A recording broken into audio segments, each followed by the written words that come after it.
prinsipnya Bapak Presiden menginginkan adanya pertemuan dengan Iran untuk menjadi mediasi dan Iran membuka diri, dan kemudian langkah-langkah yang diambil Pak Presiden itu mendapat support dari beberapa negara Timur Tengah dan negara Islam lain, termasuk dari Pakistan, termasuk juga dari UAE. Intinya Pak Presiden bersama 7 pemimpin negara yang tergabung dalam kelompok 8 itu menginginkan adanya perdamaian. Jangan sampai perang berlarut-larut terutama di Iran maupun di kawasan Teluk dan sebagainya. Posisi Pak Presiden, bangsa Indonesia sudah menerima BOP ini sebagai sarana, sebagai ikhtiar menuju perdamaian. Setidaknya ikhtiar ini dicoba dulu.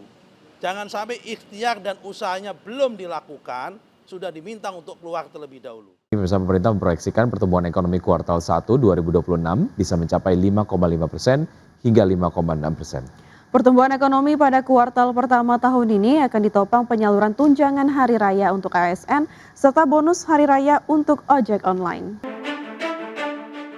Pemerintah memproyeksikan pertumbuhan ekonomi kuartal 1 2026 bisa mencapai 5,5% hingga 5,6%. Angka tersebut lebih tinggi dari capaian pertumbuhan ekonomi pada kuartal 4 tahun lalu yang mencapai 5,39%. Menurut Menko Bidang Perekonomian Erlangga Hartarto, pertumbuhan ekonomi pada kuartal pertama tahun ini akan ditopang penyaluran tunjangan hari raya untuk ASN, pegawai pemerintah dengan perjanjian kerja, TNI Polri hingga pensiunan yang nilainya naik 10% dari tahun lalu, serta bonus hari raya untuk ojek online. Erlangga berharap dengan adanya dua stimulus tersebut dapat meningkatkan konsumsi rumah tangga selama periode lebaran dan secara langsung mendongkrak pertumbuhan ekonomi nasional. Kemudian kenaikan THR ASN juga tahun ini 10% lebih besar.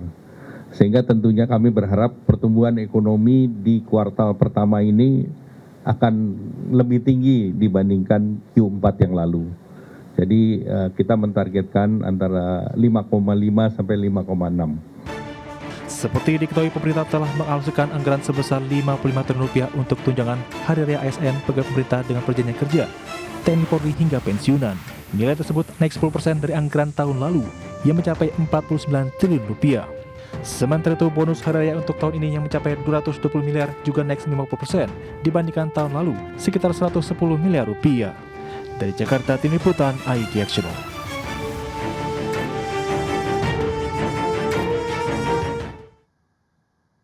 Ya, Menteri Keuangan Purbaya Yudi Sadewo memastikan anggaran pendapatan dan belanja negara atau APBN masih kuat dalam menghadapi dampak konflik Amerika Serikat dan Israel dengan Iran. Ya, Menteri Keuangan Purbaya Yudi Sadewo mengatakan bahwa pengumpulan pajak pada Januari hingga Februari tumbuh mencapai 30%. Angka tersebut menunjukkan perbaikan signifikan di sektor ekonomi. Selain itu, stabilitas fiskal dan moneter yang menjadi penting saat ini tetap terkendali dengan kepercayaan pasar yang masih tinggi. Sementara terkait dengan potensi kenaikan harga minyak dunia, Purbaya memastikan kenaikan harga minyak saat ini yang menembus $90 Amerika per barel masih dapat ditanggung oleh keuangan negara. Namun demikian, pemerintah telah menyiapkan berbagai langkah antisipatif seperti menyiapkan realokasi anggaran, menjaga stok energi nasional tetap aman, serta memastikan kebijakan subsidi tetap tepat sasaran agar beban fiskal tidak meningkat secara tidak terkendali. Kan channelnya pasti melalui ekspor ataupun melalui harga minyak. Harga minyak udah naik mereka di 80 ya.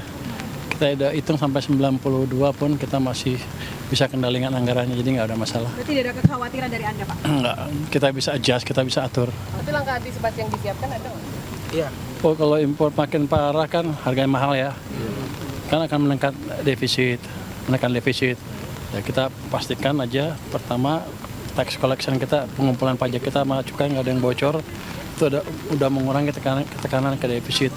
Nanti kalau lebih bagus, itu udah lebih bagus, kita lihat dampaknya seperti apa.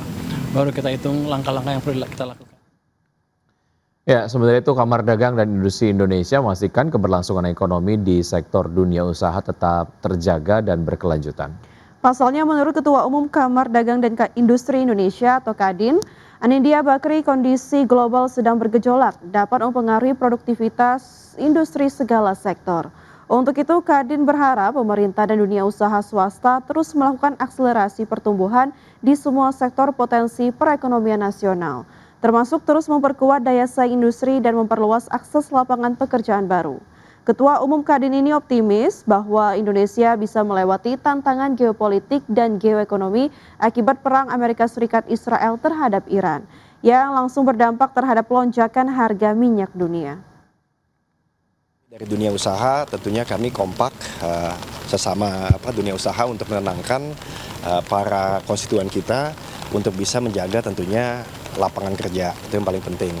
Dan juga memberikan kepercayaan kepada para pengusaha baik yang besar, menengah maupun kecil bahwa kondisi ekonomi bersama pemerintah kita jaga sebaik mungkin. Mungkin itu yang paling penting ya, karena kita lihat di satu sisi tentunya kita mesti menjaga semua pertumbuhan lah, dari pertumbuhan, inflasi, tapi lain sisi juga istilahnya dana interbank itu masih ada. Nah, tinggal bagaimana menyalurkannya dengan baik. Saya rasa sih seperti itu, kita dengarkan dulu ya. Ya, berikutnya Indonesia secara keseluruhan telah mencapai swasembada beras, ayam, dan telur. Ya, selain itu Indonesia juga memiliki kapasitas produksi yang kuat. Dalam acara pelepasan ekspor 545 ton produk unggas senilai 18,2 miliar rupiah ke Singapura, Jepang, dan Timor Leste, Menteri Pertanian Andi Amran Sulaiman menegaskan posisi industri perunggasan nasional yang tidak hanya telah swasembada ayam dan telur, tetapi juga mulai memperluas ekspansi ke pasar global. Menurutnya, kini Indonesia telah mencapai swasembada beras, ayam, dan telur, serta memiliki kapasitas produksi yang kuat. Untuk itu, pemerintah mengendalikan surplus melalui mekanisme penyerapan domestik, termasuk pemanfaatan pada program makan bergizi gratis, serta memperluas akses ekspor.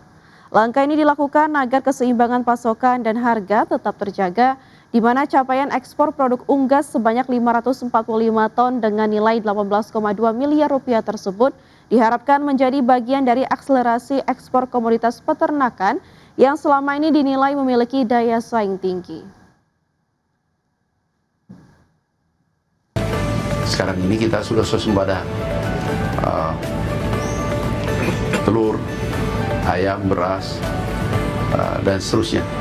Nah, ini kita dorong ekspor ke negara-negara lain. Ini telur, ini semua olahan ayam dan telur. Berapa total? Nilai sekarang totalnya berapa nilai? 18 miliar. Tapi ini terus menerus. Ini hari ini aja terus kita ekspor. Untuk ayam, telur sudah swasembada dan ekspor. PT Piridam Pharma Tbk melalui anak usahanya PT Etika Industri Farmasi akan meningkatkan kapasitas produksi injeksi steril. Ya, Direktur PT Piridam Pharma Tbk Bejo Stefanus mengatakan PT EIF telah menyelesaikan pembangunan dari perluasan kapasitas produksinya, yaitu Line 3 yang rencananya akan diresmikan pada April 2026. Pembangunan Line 3 dimulai pada September 2024 dan rampung hanya dalam kurun waktu 1,5 tahun. Saat ini kapasitas dari Line 3 telah terpenuhi atau full capacity sehingga membuat perseroan mempercepat proses pembangunan untuk fasilitas Line 4, 5, dan 6 yang akan mengadopsi teknologi terbaru di dalam dunia obat steril. Setelah penyelesaian Line 4 dan 5, PT EIF juga akan segera melakukan pembangunan Line 6 sebagai bagian dari pengembangan kapasitas manufaktur secara berkelanjutan. Manuver ini diambil sebagai respon langsung atas meningkatnya kebutuhan obat-obatan steril di pasar global dan regional.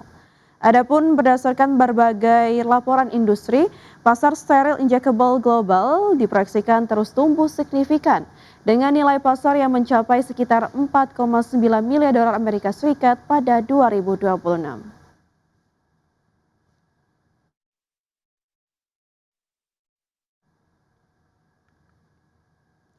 Pemirsa, laba bersih emiten batubara PT Bayan Resources Tbk atau BIAN turun pada akhir tahun 2025. Penurunan ini terjadi di tengah kenaikan beban pokok pendapatan perusahaan dan berikut adalah laporannya.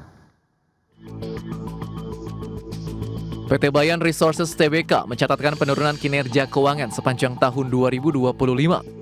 Berdasarkan laporan keuangan di Bursa Efek Indonesia, pendapatan perusahaan turun tipis 0,58% secara tahunan menjadi 3,43 miliar dolar Amerika Serikat dibandingkan 3,45 miliar dolar pada tahun 2024. Sebagian besar pendapatan Bayan masih berasal dari segmen batu bara yang menyumbang 3,41 miliar dolar pada 2025, turun 0,58% dari tahun sebelumnya. Sementara itu pendapatan non-batubara juga turun 5,01% menjadi 20,09 juta dolar. Di sisi lain, beban pokok pendapatan justru meningkat 9,95% menjadi 2,32 miliar dolar. Kenaikan beban tersebut menekan laba kotor perusahaan yang turun 16,54% menjadi 1,11 miliar dolar.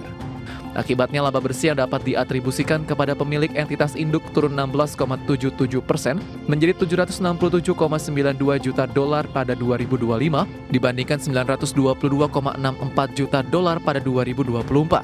Hingga akhir 2025, total aset Bayan tercatat 3,38 miliar dolar dengan liabilitas 680,46 juta dolar dan ekuitas 2,69 miliar dolar. Berbagai sumber IDX Channel.